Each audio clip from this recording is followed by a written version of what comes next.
My name is Harry Sterling. I am the Traffic Safety Education Specialist for AAA Northern New England. This means that I do stuff like this all over the place in Maine, New Hampshire, and Vermont.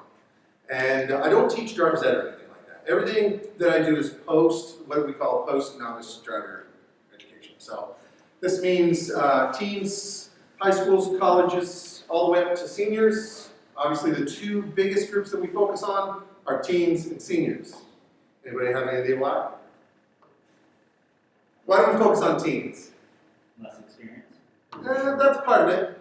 The main thing is, though, teens rank the worst in every traffic safety category we've ever studied. Ever. Not by a little bit, by gigantic amounts. By amounts that would literally shock you. They shock me, and I work in this field. I personally understand, okay? And then for seniors, you might be thinking, so they're the second most dangerous group, right? In fact, they are one of the safest groups on the roads, despite not wanting to be behind them while you're driving. Right? Hey, all right. How you doing? Come on. Hey. Jenny, this is Harry. I'm Harry Sterling, Traffic Safety Education Specialist at AAA Northern New England. Now you're all right. Nice. Nailed it. Right. Okay, so no, we focus the second most on seniors because they are the fastest growing segment of the population. Believe it or not. And particularly in Maine, if you were not aware of this, Maine is the oldest state in the country by also gigantic amounts. Right? Let me give you an example, just to give you even a taste of the idea of how this is happening. We expect by the year 2025 that 1 out of every 4 licensed drivers in the country will be at least 65 years old or older. 1 out of every 4. That's by 2025, so we got another 8 years, right? Maine's already at 22%. Right? The national average right now is 15%. So that's how many more, for lack of a better term, well, we'll just say seniors. That's how many more seniors we have. How's that sound? Right, so this is what I do for those two groups. I spend most of my time with those two groups. But everybody in between, I teach the traffic offender classes, the AAA. So if you have to go get points off your license, you may end up in one of my classes. Let's not do that. Not when we don't do that. But if you did, that would be me also. I do trainings for commercial drivers and all kinds of stuff like that. So that's me, that's what I do, and that's how I ended up here, because I met Wade when I was talking to a big group at the Maine Health and Safety Conference, right? All right, anyway. What I'm here to talk to you guys about is just basic traffic safety stuff. So some of this stuff is going to be a no-brainer. You're going to find that you know a lot of what I'm telling you, or at least think you do.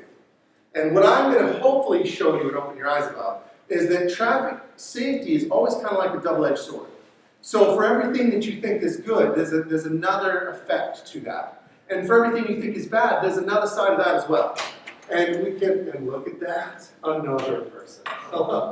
And so we can look at all of these, right? All these things and learn something.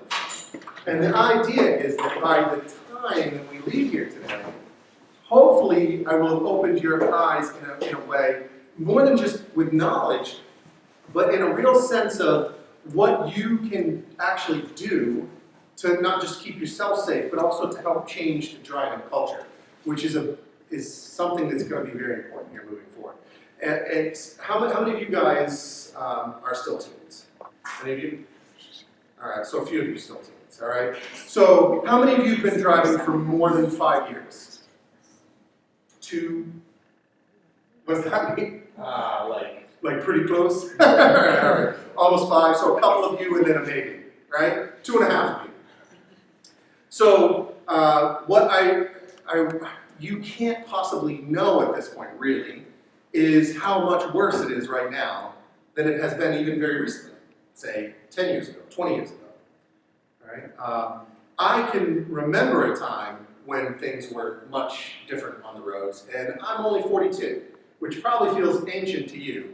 But trust me, when you get there, it feels like a hop, skip, and a jump from where you are, right? Now, here we are, and it is 2017. I'm pretty happy to be out of 2016, right? Yeah. How many of you get just a general vague impression of it being a horrifying year? Something like that. That seems to be the consensus going around right now. right? That it's somehow this, we're really looking forward to what now is going to be better than what we've been dealing with for a while. And that's awesome.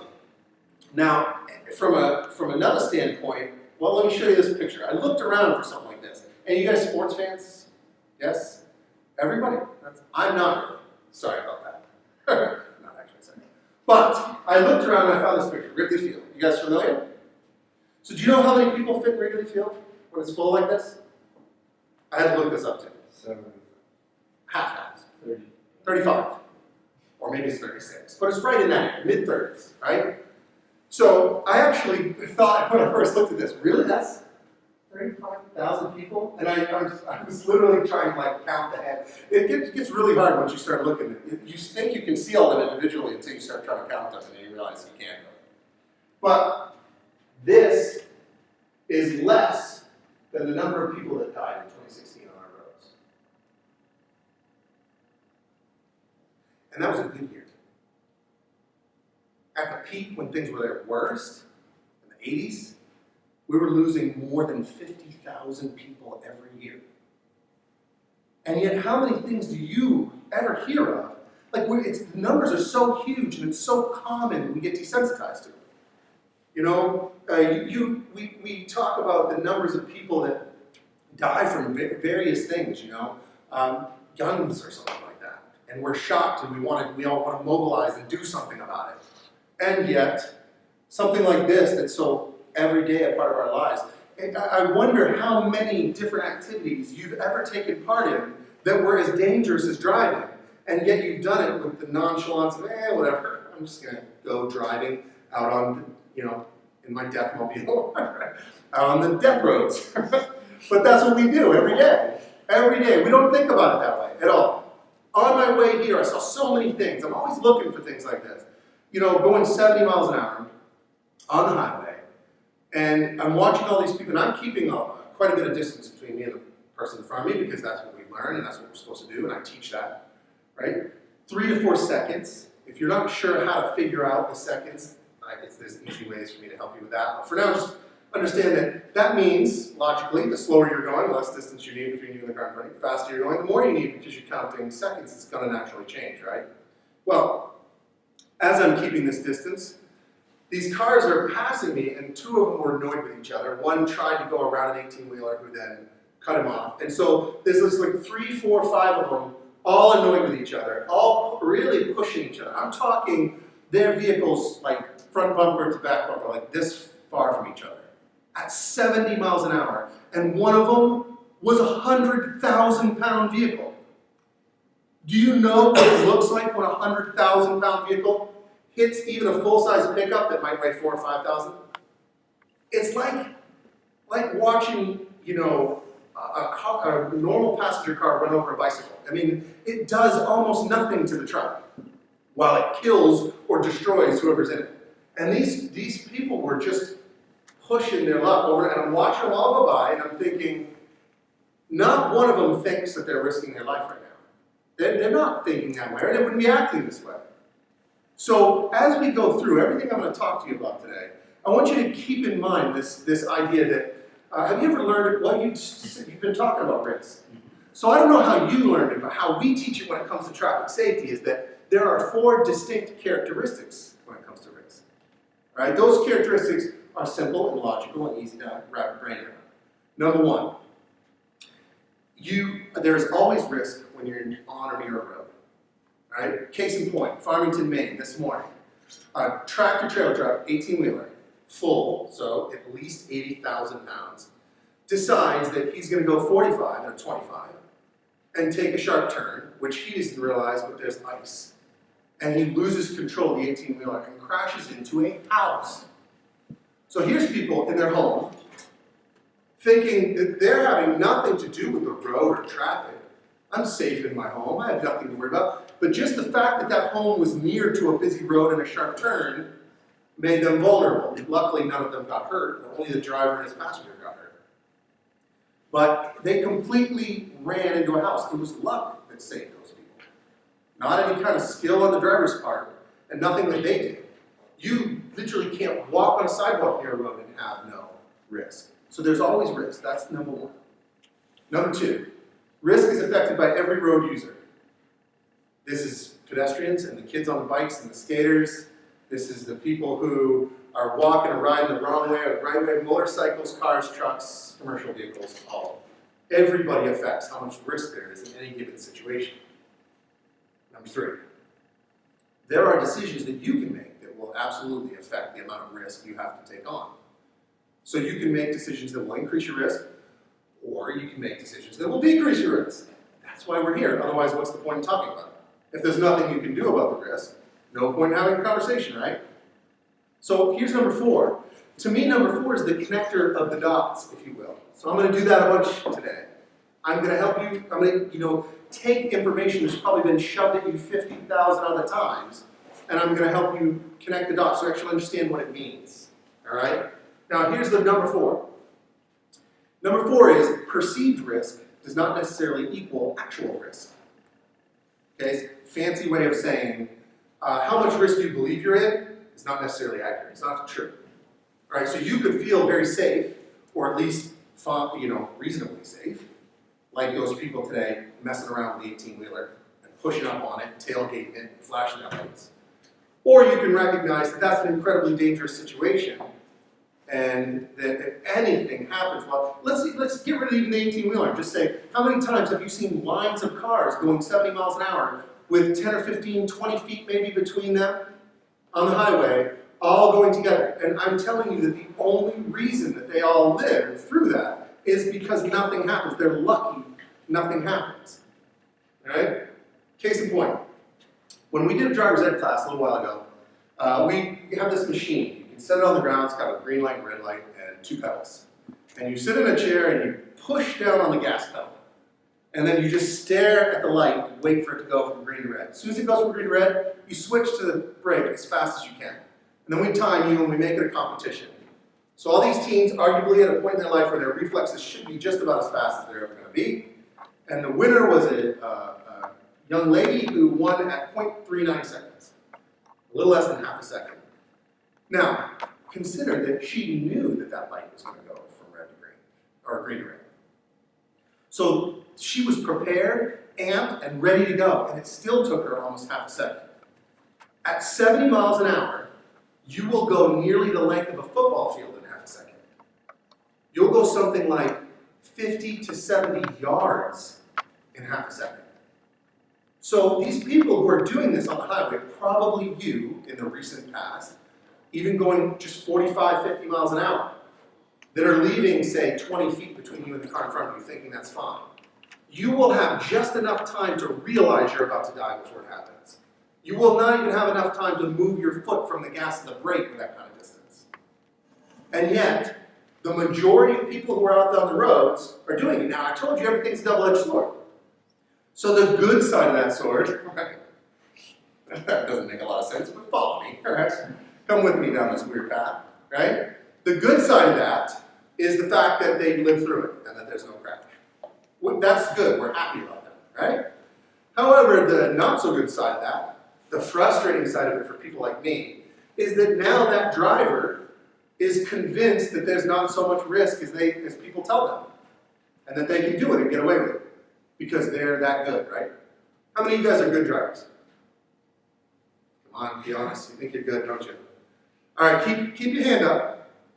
I think this is It's no try. It's no try. So keep your hand up if you think that you're better than average. Right? Okay, now I do this with class after class after class. Teens, seniors, commercial truckers, everybody. Hundreds of them. How many people do you think rate themselves below average? I can count on one hand the number of times I've seen somebody say that they're not above average. It is statistically impossible for everyone to be above average. It's not possible. Who are the average drivers? Who are the below average drivers? I bet when you're driving, you think everyone's below average but you. Because that's the norm. You want to go faster than me? You're crazy. Something's wrong with you. If you're in front of me, you want to go slower than me, then you're rude and annoying and you should get out of my way. That's how we all drive. We literally drive around griping in our head about how everyone else is driving. So this gives everybody the impression that everyone else is really kind of a sucky driver, except, of course, you. And you're good enough then, probably, to speed and tailgate and text, and maybe even have a couple beers and drive home. And so we started these studies and putting this message out in, well, AAA started this stuff 100 years ago, but really started focusing on impaired driving in the 80s, and started focusing on distracted driving, particularly cell phones, in 2005. So if you take the last 12 years, we have spent millions of dollars on these studies and putting this word out. There's almost nobody you can find that doesn't know what these studies are telling us. Now, as I talk about these studies, I don't like to cite them because there are literally hundreds of them. So if you are curious, and you're the type of person that wants to find out whether Harry made this stuff up, you can go to the AAA Foundation for Traffic Safety. It's AAAfoundation.org, and go to their research tab and look at any research they've ever done, including what they're currently working on and when that will be out. And anything that's completed will have a final written report, we'll have a frequently asked question sheet or a talking point sheet, and often even a PowerPoint. So if you're trying to do a presentation for a class or something and you want to include some topic like that, they'll have certain material already done. Not well done, but it's done. You know, if you know PowerPoints that just put all the information on, bullet points, that's what they've done. All right, but it's there, and it's there for you to use. It's free. So as we go through this, and you're trying to figure this stuff out, remember that's where I'm getting this stuff from. So basically, we've created all these problems over this time, and everyone knows what the problems are on the road. So tell me what they are. I don't know. Tell me. They are drunk driving. Or we don't even call it drunk driving anymore, right? We usually call it impaired driving now, because we're acknowledging the fact that oftentimes it's not just alcohol, it's weed or pills or any number of substances that people can ingest, right? In fact, while marijuana was the #1 drug found in people's systems by drug recognition experts and police in 2014 and 15, it was only the #1 drug because they separate all the different types of prescription drugs into their own separate categories. You know, depressants, stimulants, opiates. If you added all those together, it's far more common to see drug driving these days than drunk driving, even though drunk driving is still a huge problem. So yes, you got it. What else? The road conditions. Road conditions. So that one is hard to agree with. I'm not denying that road conditions contribute to crashes, but road conditions can be easily dealt with by a smart driver who slows down, takes more time, takes care of their vehicle, increases the amount of space between them and the vehicle in front of them. So road conditions are usually contributing factors, but not the cause of a crash. Over 90% of all crashes are caused by driver error. So most people say, well, there was a patch of black ice and I went off the road. Well, you knew it was icy out, right? You knew it was winter, you knew there were storms, you were going the speed limit. Why? Well, What's the 10% that isn't? Huh? What's the 10% that isn't?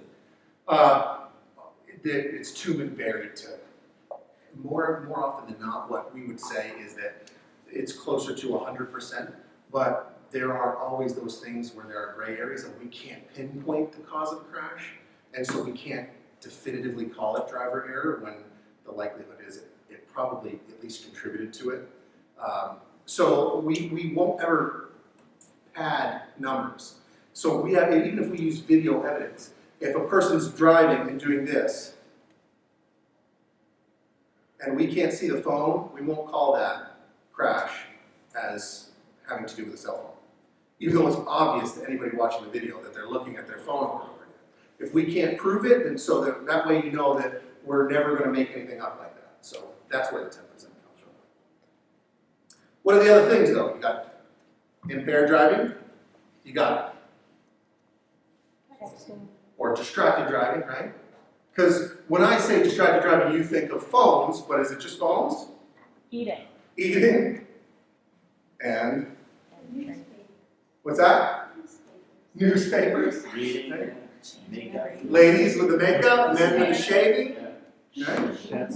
Oh, you've never seen dudes shave? I've seen it. I've seen it many times, guys, with the electric razor. Yep. So there's all kinds of things. Any of it is distracted driving. Okay, and then the last one, the last two really that most people don't think of but are aware of is aggressive driving. In other words, road rage type incidents, and drowsy driving, which, no pun intended, is kind of like the sleeper hit. And, you know, it causes a lot more death than you might think. I actually have the headline that coined the phrase: drowsy driving, the sleeper. Anyway, moving along. So, we know what the problems are on the road. So we did a study just this last year, and we extensively polled tons of people, and we used video footage, and we used traffic reports, police reports, every different source we could find to try to ascertain whether or not our efforts have borne fruit, if you will. In other words, have we made a difference with all these millions of dollars and thousands of hours and time and effort? And what we found is across the board, nearly every single problem you can come up with has gotten worse, not better, in that same 12 years. So, and only now we don't have the excuse of saying, well, we didn't realize cell phones were such a problem, or we didn't realize that drunk driving was such a problem. Now we all know, and yet we find people are more likely to do these things. People are more likely to use their cell phones. They're more likely to text. When they are using their cell phones, they're more likely to use them more frequently and to look away from the road for longer periods of time. The average time when we did our first study was about 3 seconds. Now it's up to 5. So you can watch people drive all the way by you, and they never look up their whole way by you. You can sit at an intersection and watch people go by the whole way, just assuming traffic will keep going. I have a video to show you some of that. But you get the idea. So these problems on a road all come down to the same thing. And it's not the cell phones, it's not the alcohol. Those are just symptoms. Those are the choices, those are the behaviors. The problem is the general attitude that drivers have these days. It's this idea that somehow everybody is some kind of enemy on the road. The only place you can see the kind of nastiness you see on the road is in a comment section on the internet. Right? Where people who would never, nice people, good people who would never be that nasty to anybody else will do it on the internet and not bat an eye. And people will do it on the road for some reason. And so it's driver attitude, guys. All of it. Because using your phone, that's a decision. You can't come up with a more preventable death than that. You know, it literally just requires you to focus on driving and nothing else. Now, there's some reasons why that doesn't happen so much. We'll talk about it in a minute. But I want you to understand the idea that what we think of as the problems on the road are really just the choices that drivers are making. The problems on the road, by and large, come from us. From our attitude, our lack of belief in any kind of real risk, and where we recognize risk, our lack of care about what happens because we think, it's my life, I can risk my life if I want. Rarely do we think about the fact that oftentimes it's someone else we kill, whether someone else in our car or someone we run into. Did you know one of the scariest statistics for teens in particular is that 66% of the time when a teen causes a fatality, it's not them that dies. It's one of their friends in their car or the person in the other car. Most of the time it's not the driver because the driver's seat is the safest seat in the car. They engineer the car around the driver's seat. They even call it the cage. It's designed to stick, to keep you up, to give you room to live. That's what they call it. Room to live. There was a whole news thing on it a few years ago. Alright, so this is where we are right now. Do as I say, not as I do. That's the idiot that ran me off the road. He's looking in a mirror. We're at a point where we all recognize the problems and we all want them to change. And yet, most of us really hold this belief that everyone else should change and not us. And so we continue the behaviors even when we know they're problems. Here's case in point. We do this thing called the Traffic Safety Culture Index, right? And it's basically a poll that they call thousands, tens of thousands of drivers sometimes, depending on the year. Every year, though, they do this. They call a huge section of the driving population and they ask them basic questions, what do you think about distracted driving, etc. They've done this for years. Now, what they've started recently is following this up with some new questions. So this has been this way for years, that about 80% say distraction is a huge problem, and they feel less safe on the road now than they used to, and it's because of distracted driving, amongst other things. But that's a big one, right? So now here's the follow-up question. Okay, so Have you used your phone while driving in the last 30 days? And this is these were the people willing to admit. 2/3 said yes, they had talked on the phone while driving. 21% said yes, I've also texted while driving. Now, please remember, these are the people with enough integrity to admit it. These numbers are likely quite a bit lower than the reality. But the point is, these are the same people who just seconds before told us that this was a huge problem on the road and they personally felt threatened by this problem, saying, oh, well, yeah, I do it. I have parents come to me that are just learning that, did you know that the most dangerous time in a young person's life, 25 years and younger, nothing kills young people more than crashes. It kills more than the next 2 causes combined. And the most dangerous time in a young person's life, assuming they don't go to war, is the first 2 years they're driving. It's horrifyingly large, the percentage chance of getting hurt or dying. So parents who are learning this will come to me in a panic. What do I do? And one of the things I'll often say to them is, well, first let's do some damage control and figure out what you have been doing for the last 10 years. We think that people start to learn to drive at 15, but the truth is they start to learn to drive about the time you turn their baby seat around. As soon as you face them forward, they start to learn things. Now, they don't learn how to operate a vehicle until they're 15, maybe. But from the time they're about 2 to 5 years old up until that time, they learn things like what a yellow light means. Does it mean slow down and get ready to stop? Or does it mean hit that gas and push through it? You know, the first couple seconds of the red light don't count. What does a stop sign mean? Does it mean stop and wait your 3 seconds and then go when it's safe? Or does it mean slow down and look and go because you think it's time? Right? What do you do when someone cuts you off? Do you back up and just let it go and wave them on? Or do you wave at them with less than all your fingers and yell and screech and lay on your horn? When somebody's tailgating you, do you brake check? What's the proper response? How are you supposed to drive? Are you supposed to get angry? They learn all this stuff for years before they start driving. You all did too. And that we have found in our studies that the #1 thing that will dictate how a person drives is how their parents drove. It almost mirrors the behaviors when you look at it. Even if that person doesn't realize, when they start to look at it, when they start to do the studies, they'll find that if your parents got on the phone all the time and you saw that, then you're likely to not think it's serious and get on the phone, etc. So, here's the infographic they made within the last couple of years about this. Basically you take a teen, and let's see if we got a laser here. Right here, teen driver. You have one person under 21 in their car, increases your chance of crashing by 44%. You had 2 people in there, doubles, 200% more likely to crash. 3, 400% more likely to crash. We all think it's cell phones is the biggest problem, but it's our friends, because it's our brains during the time, about your time of life from, say, 12 to 25, our brains are heavily keyed in on socialization. Socialization is one of the most important parts of our life. And so it's very hard to focus on the road when fun things are happening around you. You know how we can tell? Because you put one 35 or older person in there and their risk of crashing drops 62%. Apparently just the presence, the energy of the fuddy-duddies gets you to drive differently. All right?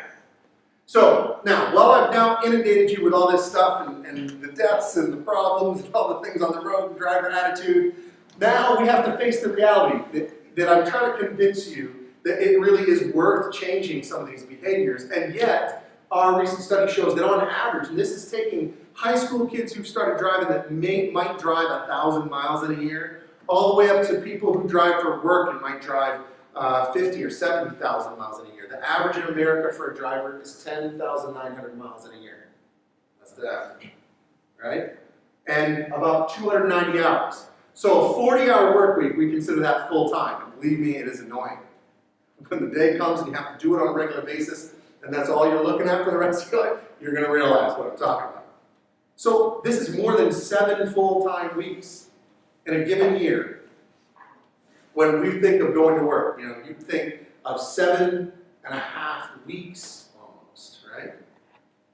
In our cars, living in our cars.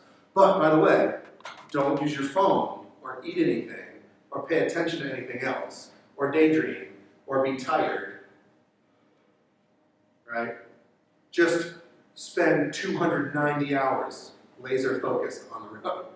It's not an easy thing to do. You guys have spent years in classes.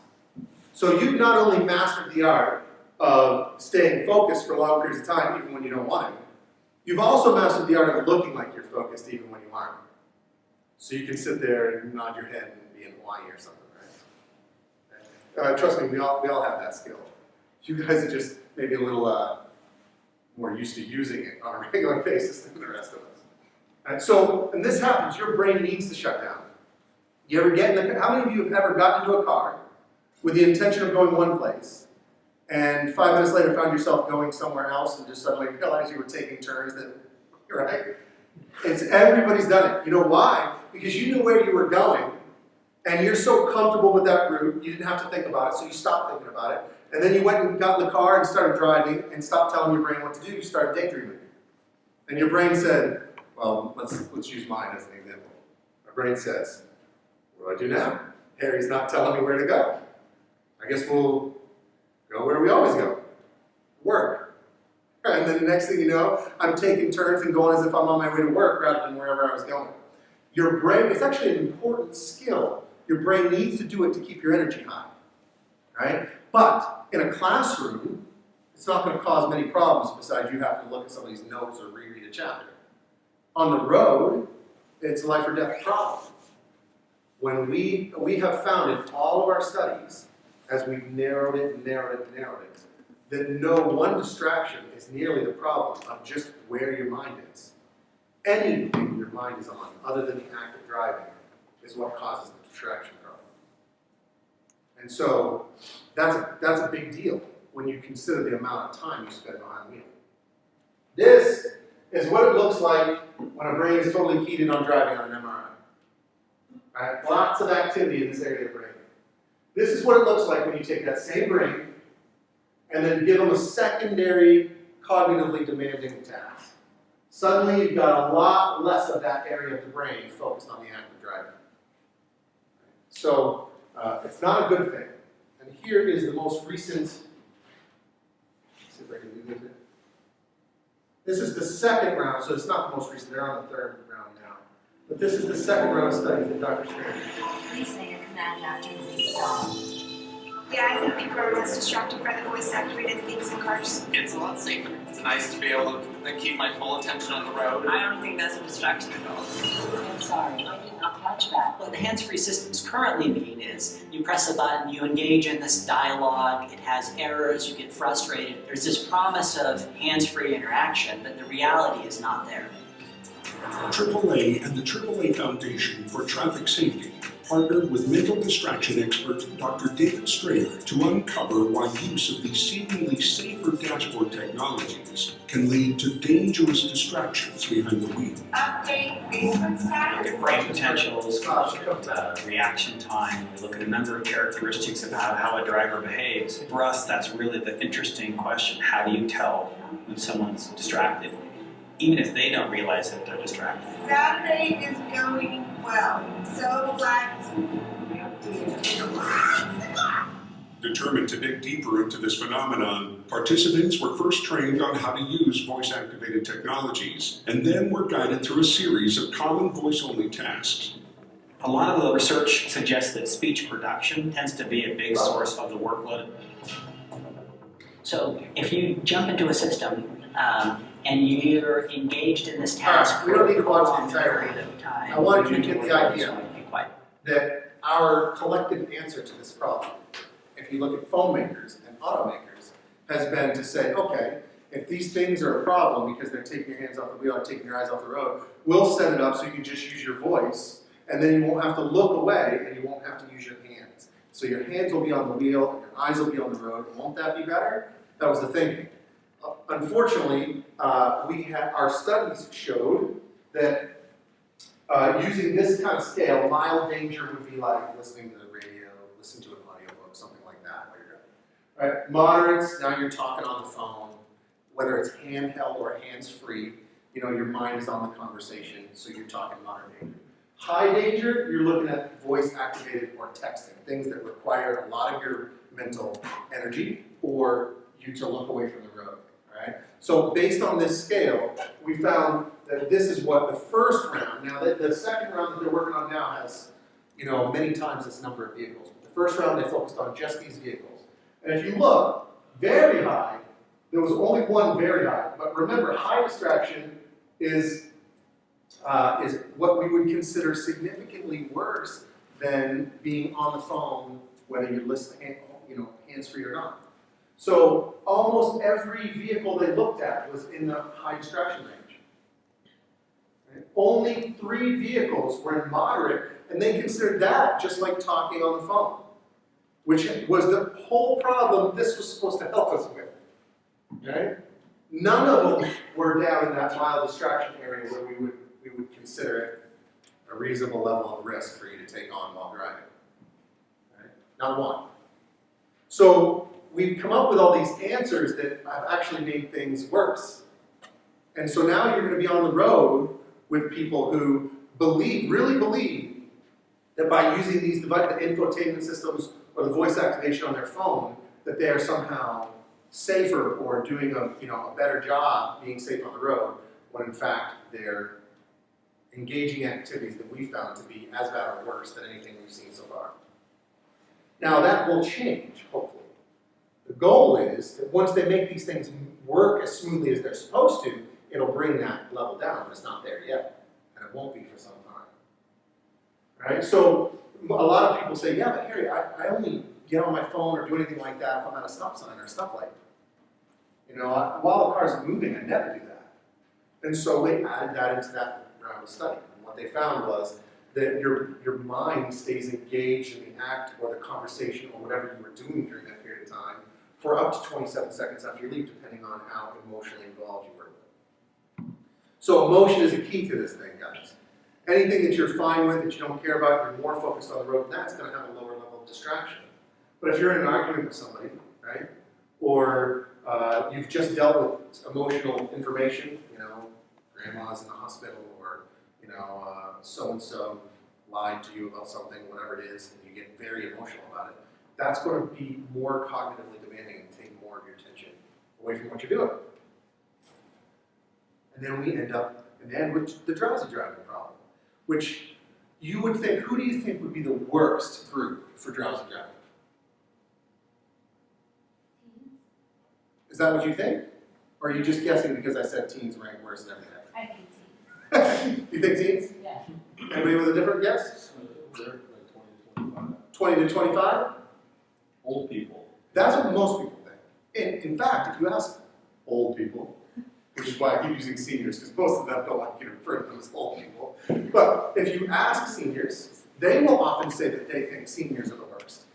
But oddly enough, because most seniors are sort of hyper-aware of their medication schedules and the fact that they get tired more easily, that they don't drive drowsy, because they're worried about driving drowsy. So even though as individuals they are probably drowsier than us on a regular basis, they don't bring that problem to the road. Young people, men and women under the age of 25, but more commonly men than women. So it's actually young people, and that goes back into the social aspect. You know, you have a lot on your plate during the years that you guys are in right now. You have everything from school, social life, friendships, relationships, probably jobs even. You know, you have to juggle all this, homework, large projects, things you're trying to learn. You're not getting as much sleep as you probably need, and yet, in the little bit of time that you do have, you want to socialize and go do things, because, you know, you're not going to just work, you know, do your homework and sleep, right?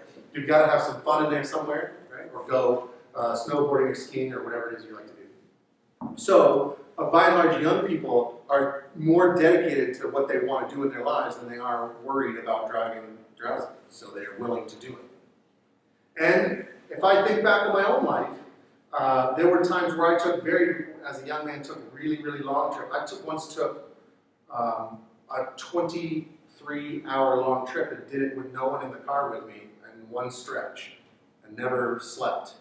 I just drove for 23 hours. And I did it fine. I lived through it. I didn't crash anything. But when I think now, my 42-year-old self thinking about that is like, that was not the brightest thing that I ever did. You know, and I just did it mostly with pure heart and caffeine. So it's a problem though, and it causes a lot of loss of life. If you look at the average in the U.S., last year, and by last year they're talking about 2015 because we don't have 2016 stats yet, we spent an estimated $109 billion on just crashes caused from drowsiness. Right? So what we've done in our studies is figured out how lack of sleep compares to like being drunk and driving. And what we found is about 18 hours without sleep, and you're already running about the same level as somebody who's drank themselves to a 0.05. By 21 hours, you're hitting legally drunk. Right? By 24 hours, you're at 0.10, or comparatively. So you're not actually inebriated, but the effects are the same when you're driving. Now, you look at it, here it is. That was the headline, USA Today. Drowsy driving is a sleeper threat. It crashes. Whatever. So, you've got 328,000 crashes that are the average in a year. Each car in this image represents 1,000 crashes. 190,000 of those ended in injuries, and 6,400 in death. And that's not a small number over the course of a year. 6,400 people. You know how many students attend Colby? 1,800? Huh? 1,900? Yeah, about 2,000. So you got to figure, in 1 year, just from drowsy driving crashes, we lost more than 3 times the number of people that go to this college.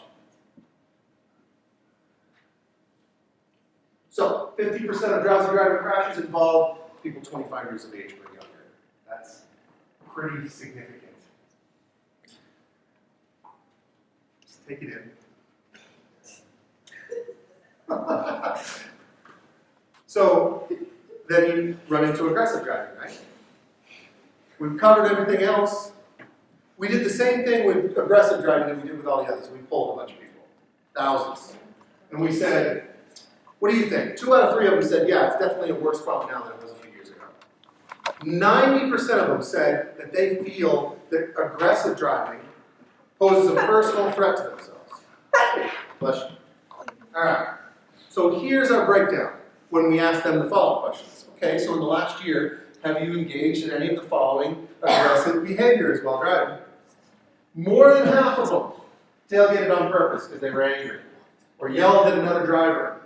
Nearly half honked to show anger and annoyance. A third of them waved with less than all their fingers. Right? Quarter of them blocked another vehicle from changing lanes on purpose. 12% cut off another vehicle on purpose. Right? 4% of thousands of drivers, 4 out of every 100 of them, got out of the car to fight someone over something that happened on the road. So when they say physically confront it, they're not talking about having a peaceful conversation, right? It was actually 2.8% they rounded. And 2.8% intentionally rammed or bumped another vehicle with their vehicle because they were angry about something that happened in traffic. Use their vehicle to intentionally hit another vehicle.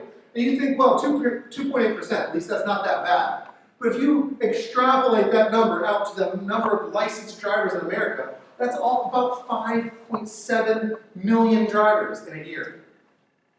Or about 15,600 plus drivers every day in America using their vehicle to intentionally hit another vehicle out of anger. And remember, please, that these are people that admitted to doing this stuff. We're not making this number up. These are people that told us that they've done this. Right? When you add in the getting out to physically confront a driver, you get up to close to 8 million, or over 20,000 drivers a day in America engaging in one of these 2 behaviors. Yeah. How many people take part in these surveys? This one, 5,700. A little more than that.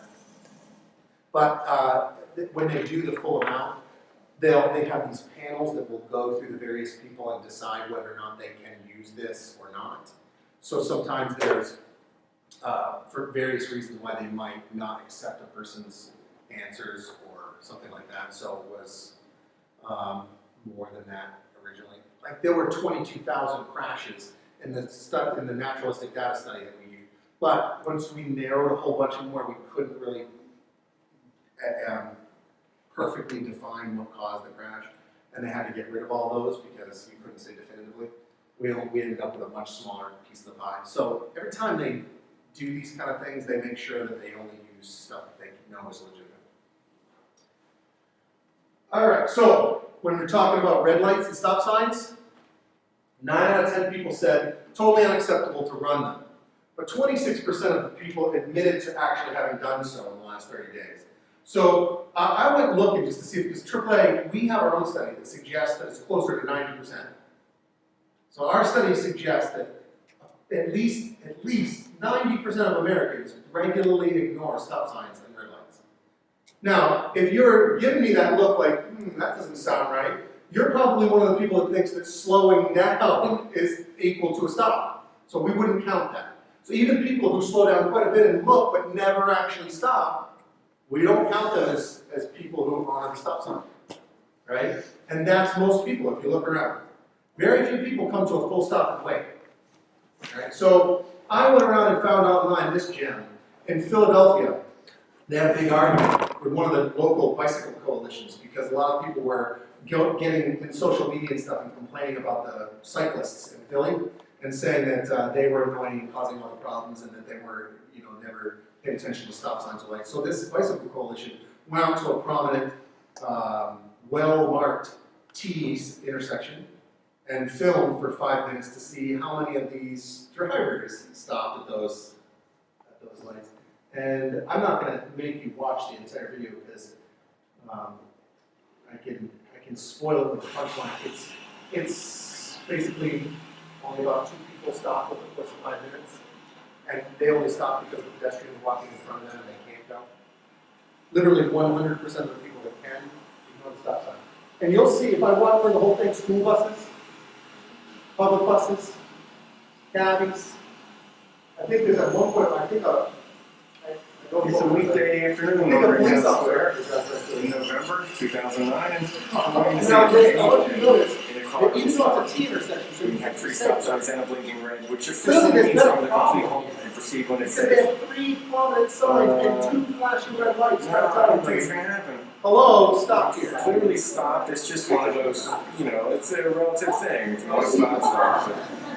They just keep But if going. it's safe to proceed, or And even if it's not this safe is to not proceed, you might as well abnormal. just keep It's going. not the exception to the rule.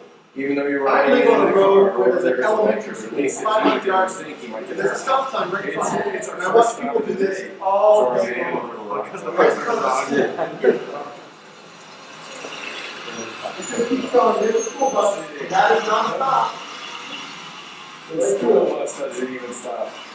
Okay, here's a Beamer. Oh, and she's on a cell phone too, dialing. That's bonus points. That's bonus points, he Okay. says. Tinted windows so you can't see the driver. Nice. All right, you get the point. If I let you watch the whole thing, you'd see it doesn't change. It doesn't change. So there was once upon a time where it was probably 10% of people ignoring these things, and now it's 90. There's a reason for this. I'll open your eyes to it in a couple minutes here. How am I doing on my side? There's a reason for this, and you're all participating in it, as was I for a really long time before I really understood it. But it's important to get you to really grasp how big, how pervasive this issue is. This is not the exception to the rule. This is nearly everyone out there. From the brand new driver who just got their license to the 70-year-old meme driving down the road. Everybody's driving this way. 63% said they thought going 15 miles an hour or more over the speed limit on the highway was unacceptable, but 28% admitted to doing it. The same people, 95 said totally unacceptable in a residential area, and then 21% of them said, well, yeah, I've done it. In the last 30 days, remember.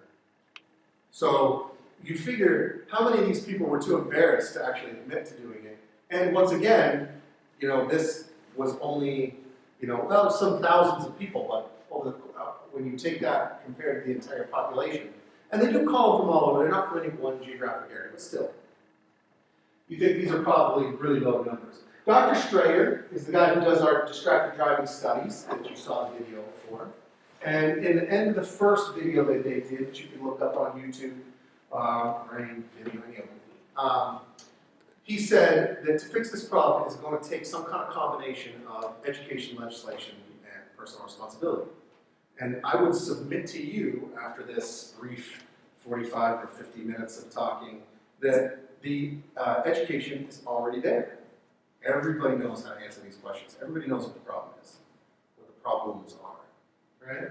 Now, so what about the legislation? Absolutely. Not a very commonly known fact is that the laws that needed to be on the books to stop people from doing all this stuff were already there before cell phones ever became even a thing. Right? They had one law that caught all this stuff called negligent driving law. Anything that you did that they could afterwards point to negligence. So that could be being mildly intoxicated, that could be being drowsy, that could be being aggressive or angry, that could be being on your cell phone or eating. Anything you were doing that wasn't focused on driving that caused a crash. And there was a law that had a very wide range of punishments that they could use to deal with that issue. It was in response to the public outcry that they came up with all these new laws. And people think that somehow they're doing something new. They're not. They're just trying to appease the public who's upset about the fact that everybody keeps dying. But when you look at these numbers, you find that all those people that are upset about everybody dying are some of the same people that are out there doing this. We all love to jump on the bandwagon and bash the person who's the latest person in the news for having caused these types of crashes. And yet the very people who are out there ripping them up online are likely people who are doing the same behaviors. There was a young lady just a couple months ago, 19 years old, on her phone, didn't pay attention, went through a stoplight, and in order to not kill her, a driver driving a very large, like Mack-style truck full of gravel and sand had to swerve to miss her and rolled the huge truck and dumped tons and tons of gravel and sand all over the road. Now the 9 cars behind him crashed into him and each other. So, or maybe 8, it must have been 8, because they called it a 9-car column, or maybe something like that, okay? And everybody was out there talking, and every headline said, distracted teen causes 9-car pileup, or 10-car pileup. And I was the only one out there. It kind of infuriated me that they put all this on the teen. She caused the Mack truck to crash.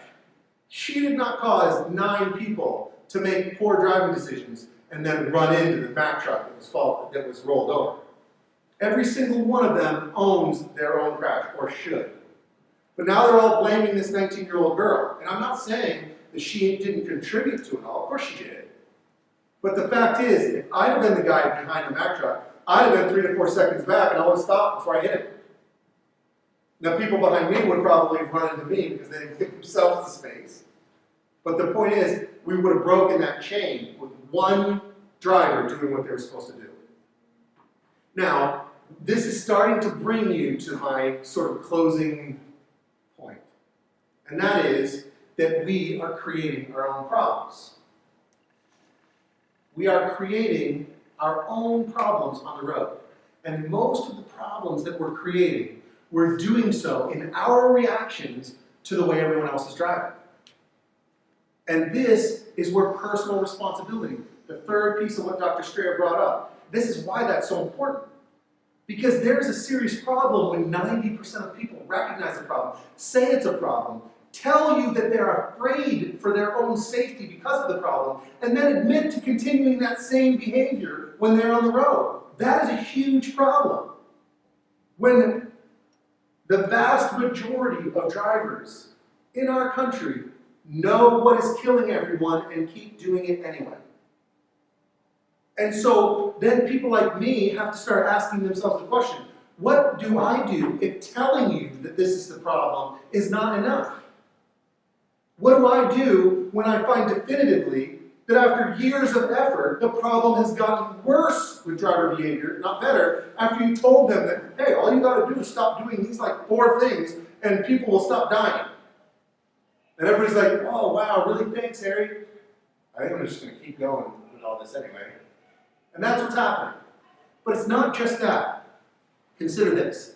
When you're out there and traffic starts getting really thick, have you ever been in one of those lineups where you're on the highway and everybody's backed up for miles, and then after 20, 30, 40 minutes of this, when you're just about to pull your hair out, all of a sudden everything just kind of opens up and goes, and there was never a crash, and there was no police officer with anybody pulled over, and you realize all of a sudden that all you were doing was dealing with traffic backed up because there was an on-ramp onto the highway and people were struggling to merge? Have you ever had that happen? So why do people struggle to merge? Why is that such a problem? So what I'm basically saying to you is that all the people out there that are so concerned with going fast, the people that fly up on the side when everybody's merging and try to get as far up in the line as possible, the people who squeeze their bumper right up next to the person in front of them and refuse to look at you because they know they're being rude but they won't let you in, the people who block side roads or come out and ignore stop signs in front of you, all those people that are in such a rush, the horrifyingly ironic thing about it is that they're the reason that everything's so slow. The thing that infuriates those drivers the most is how long it takes and how thick traffic is and how slow everyone goes, and they are the reason that it's going that slow. How easy would it be for people to merge, even at 70 miles an hour, if everyone kept 3 to 4 seconds between them and the car in front of them? Every on-ramp and off-ramp would just move like, iRobot or something like that. Like a computer was setting it up. Everybody would just flow into traffic. And you might slow down a little bit, but it'd be more like slowing from 70 to 55 than 70 to 15. And you'd get past it just like that. So why is it that that nobody lets anybody out of side roads anymore? The light turns red, everybody piles up, bumper to bumper, nobody leaves the side road open. And I would say, well, you ask people and they'll say, well, if I don't block the road, then everybody from that side road just takes it upon themselves to ignore their stop sign and pull out in front of me, and then I get kind of stuck way back and 4 or 5 of them get in front of me and it's really annoying. So you go to that person on the side road and say, why would you do that? Why would you ignore your stop sign and come out? And they say, well, every time I stop, if I pay attention to the stop sign and I wait here politely, nobody lets me in. You start to see the pattern here? What happens if I'm in this passing lane and I'm driving and I realize, oh, my exit's coming up. I need to get into the right lane. I will politely put on my blinker and let the person over here know that I need to come over. And do you think that they say, oh, look at that, Harry needs to get in. Let me slow down a little bit and give Harry some room. Or do they go, hell no. And I get up and then they won't look at you. They drive like this, and you're looking at them, you're crawling. And they won't look at you because they know they're being incredibly rude. But they don't want to let you in, so they just get really close to the car in front of them. So they're literally willing to risk their life and the lives of everyone around them so that you can't have what probably amounts to 4 or 5 hundredths of a second in the scheme of a traffic trip at 70 miles an hour. So that you can't have 10 feet of space on a highway. They're willing to risk crashing and dying. Well, they don't look at it that way, but you get my point.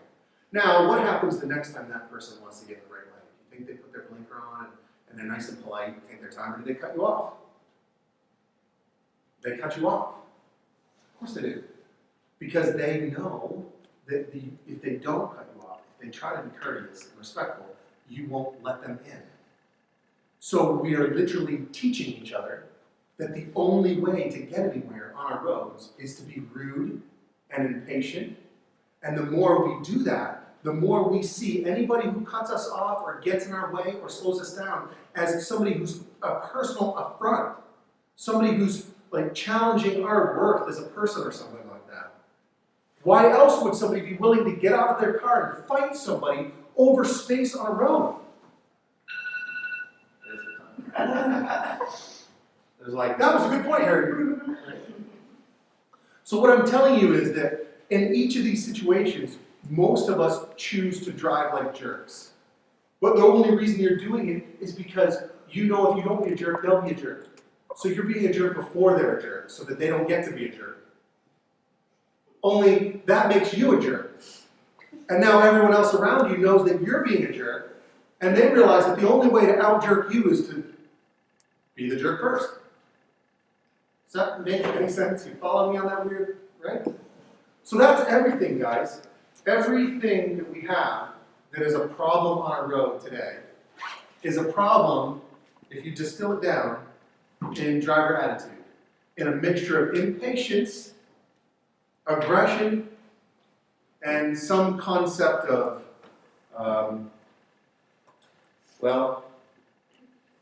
no concept of risk, no belief in the actual risk that's inherent in driving. Because if you really believe these things would happen, then you'd change your behavior. If somebody said, I see it in your future, you're going to die on the road today, you'd be like, well, I'm not getting in the car. I'm not going to go on the road, right? You'd find some way to avoid it. But we don't look at it like that. And every time we get away with it, every time we text and don't crash, every time we tailgate or speed and we don't crash, every time these things happen, it becomes reinforced in our brains that these are okay behaviors, that they're not as risky as Harry told us they were, and that I'm a good enough driver to do it. So it's not me that needs to change, it's everyone else. Because I'm good. I've literally had parents tell me that. Once I start talking to them, well, what have you taught your teen in the last 10 years? And I literally have one mother look at me and go, whoa, I don't want to talk about what I do. I'm a good driver. I'm worried about what he's going to do. Unfortunately, then I got to look at her and say, well, studies show he's going to do what you've been doing. And the 30 hours that we have him in a driver's ed school are not going to change that. You have to show him how important it is by your own behavior. You mean I have to stop texting and speeding and flipping people off and swearing at everybody while I drive? You don't have to, but you're part of the problem if you're not. And I wish I had a better answer for you if in your head you're one of these people that's saying, well, that's all great, Harry. It seems like it'd be good, but it's never going to work because if I drive all courteous and patient and keep all this room, people will just take advantage of me. And they will. They will. And half of them will take advantage of you, not even recognizing that they're not really taking advantage of you. You're allowing them the space to drive how they want to drive and to go where they want to go. So you're actually being polite and letting them, and they think they're taking advantage of you because they're so certain you're just like every other driver, and you would stop them if you could. So there's no other way around it. When people look at me and say, you can't keep 3 or 4 seconds between you and the car in front of you, people will just keep getting in the space. And I'm like, that sounds like a little kid's argument for why they don't want to make their bed. Because why make your bed? You're just going to use it tonight. Right? And okay, well, there's still a point in making your bed. Right? You keep the space for the safety of it. Somebody gets in it, you back up. Well, you're just going to be backing up and slowing down all day. Maybe you will. Maybe you will. The alternative is to continually push the odds. And I guarantee you, if you spend 20 minutes online researching this, you won't find a single person who's been in one of these or dealt with the results of one of these horribly tragic crashes that will not say that they did these same things tens, hundreds, or maybe even thousands of times before the one time that it killed somebody. You know? Very few people say, well, some people say, I never used my phone until that one time and then it happened. I would question whether or not that was being very honest. Most people do these behaviors tons of times before it comes back to life. Right? And none of them ever thought it was going to happen to them. Nobody thinks it is. Everybody blames youth for thinking they're invincible. The truth is, we all act that way. You know? We all get out there and drive or eat or drink or do these things that we're told we shouldn't because someday later they might hurt us. And we're all convinced that we'll be the one person that beats the odds and it won't actually come back and hurt us. So it's just more obvious with young people than it is with everyone else. Get what I'm saying? So even if you follow what I'm telling you and do all these things, then make all these changes and drive more courteously, you're still going to be on the road with people like this. And I'll leave you with this one. This is some teens with dashboard cams. So I know it's kind of hard to see the road. Look how far across. Look how long you spend in the other lane. It's just not really close to what we're down. She's not on the phone. She's doing her makeup, slowly going to the breakdown lane towards that car. Now watch what she barely misses when she swerves. Look what's coming by her. That would have been her life right there. Look. She looks down for so long the road goes out from under her, she didn't even realize. Then, in experience, she overcompensates and ends up in the cornfield. Once again, only luck no one was not coming the other way with that. He's sort of paying attention, but watch how fast he goes off the road when he looks down. Looks down, he's already off the road. Inexperience, overcompensating, he goes to church over it. Once again, only luck nobody's coming the other way. He looks once, he looks twice, he looks 3 times, he looks 4 times, he looks 5 times, and then drives into a car. She looks down for so long, I can't even fathom the amount of time she looks down. It looks totally calm about it when she realizes that she's crashing. This guy actually looks up several times to see him all over the road before he crashes. The only thing that'll get him off his phone. No phone, just one passenger. Watch how fast it happens. She looks away, half a second. That's all it took. Not on my phone, you hear? He just assumes traffic will keep going, but it doesn't.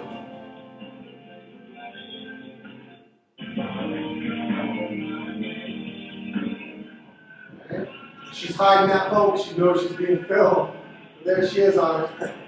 Goes into the soft shoulder, starts to lose control, hugs the guardrail thankfully because that box truck would kill her. She's the worst of them all. Looks down for longer than anybody but the one. But watch this. Watch the bottom right corner. She crashes. That was her airbag. Now watch her eyes. You can see them. She's back on her phone. She has an airbag explode in her face. She hasn't even gotten the car to a complete stop. And she is already back on her phone. Right? Now,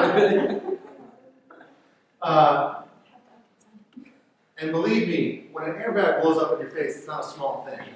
People think that airbags are there to keep you from getting hurt, but the truth is they're there to keep you from dying. They, in order to open up before you run your body 10 inches into a steering wheel in a high-speed crash, they have to explode to open. So they open at 200 miles an hour.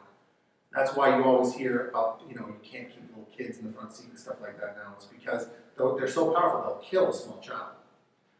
Anybody under 100 pounds or under 12 years old or under 5'9", and they have an incredibly large percentage chance of dying if an airbag opens up into them.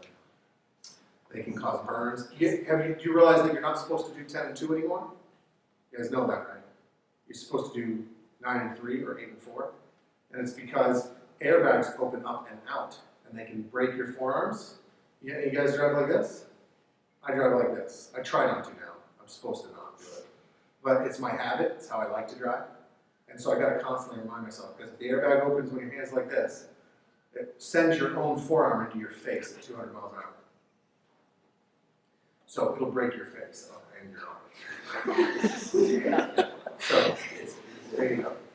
Anyway, I hope that you take this to heart, guys, because the fact is, the only thing that's ever going to cause any kind of real change on the road is not knowledge. People tell you that knowledge is power. People have been telling you that since you were little. And unfortunately, knowledge is not actually power. Knowledge is potential power. Knowledge without action is pointless and useless. Right? Only action will cause knowledge to become powerful in your life. In other words, you have to decide to drive with more patience and more courtesy and give yourself that space. If you don't, then you're playing the odds every time you get behind the wheel. And you will, and hopefully you'll make it through that okay. But what I'm trying to do is convince you to change for yourself and everyone else on the road. Keep you safe, to keep us safe, and ultimately just to make driving a more pleasant experience for everyone. Because if you've ever had to drive anywhere through rush hour, morning, or afternoon, on any kind of long trip, you have probably recognized that driving is not the pleasant experience it once was. It's full of angry, impatient people who have lost this kind of sense of wonder over how easily and comfortably and quickly we can get from one place to another. AAA. Anybody know? You guys know what a triptych is? Probably too young. Right? Triptychs used to be these cool map things that AAA would make for you for a trip. And it would tell you how to get from point A to point B, any tolls, areas of heavy traffic, places to stop, cool places to check out. They do all this in this flip map thing that would just show you the section of the map you needed, and they would hand highlight the roads you need to go on, all before smartphones, etc. Right? And I have one of the original ones in our storage from 1915 that tells you how you can go from Portsmouth to Augusta, and it's only going to take you 5 days in a car. From Portsmouth to Augusta. And they'll tell you all the beautiful places to camp on the way when you're dealing with the roads. They're full of ruts, and where the nice farmers are that can use their horses to drag you out if you get stuck. Not joking, those really are things. Right, yeah. So, anyway, thanks for having me, guys.